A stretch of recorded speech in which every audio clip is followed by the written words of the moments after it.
Robot na imbento ng ComSci students ng Core Gateway Colleges, San Jose City. Umasa sa hamon ni Core Gateway Colleges President Danilo Vargas sa San Jose City ang 6 na grupo ng graduating students ng Bachelor of Science in Computer Science na lumikha ng makabagong thesis project. Ayoko, sawa na ako dun sa mga survey na research. Medyo hindi na ito yung dapat na-generate natin na research output. We need to really develop a more innovative, diba, with value-adding, technology that can be utilized by the school and also. Sa 6 na grupo, matagumpay na nakaimbento sina Marvin Agustin ng isang robot na kayang bumati gamit ang voice recognition at handwave sensor. Pinangalanan nila itong CHIRP o Computer-Human Interaction Robotic Precision. Yung pinakalayunin niya po, si CHIRP is a robotic grifter.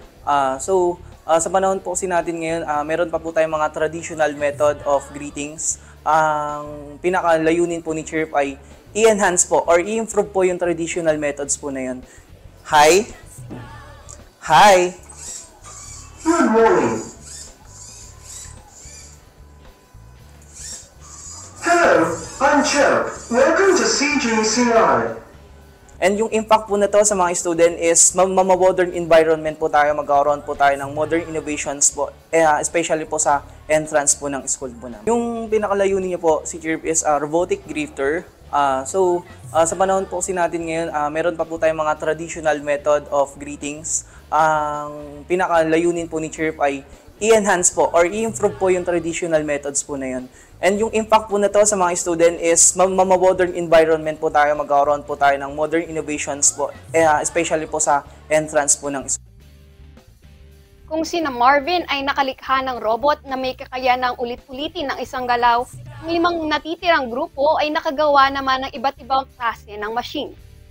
Ilan sa mga ito ang Robin o Responsive Organizer Bini na Jonathan Sagon, isang automated waste segregation system na gumagamit ng object detection upang mapaghiwa-hiwalay ang basura. Machine na reward-based gaya naman ng Green Connectivity ni na Efraim Melendres kung saan may libreng 10 minuto ng Wi-Fi kapalit ng isang plastic bottle at ng Trash to Treasure o T2T ni na Rochelle Marie Rosal na nagpapalit naman ng puntos na maaaring ma-redeem sa kanilang canteen o stockroom. Kumpara sa robot na kayang kumilos na mag-isa, ang mga machine ay kailangan pa ng input o i-operate ng tao. Sulit ang hirap at gastos ng mga estudyante dahil flat 1 na grado ang kanilang nakamtan at mapapakinabangan na sa mga komunidad ang kanilang mga likha, tulad na lamang ni CHIRP na naka-assign na sa entrance ng kanilang paaralan.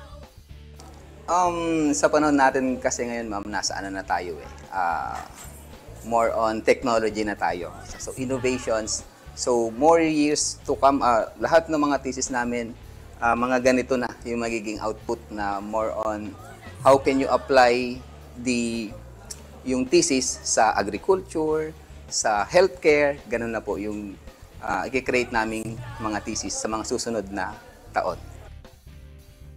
Malaking ambag sa lipunan ng proyektong ito ng Core Gateway Colleges dahil layunin nito na tugunan ang objectives ng 17 Sustainable Development Goals kung saan kabilang ang pagbuo ng matibay na infrastruktura, pagtataguyod ng industrialisasyon at inobasyon.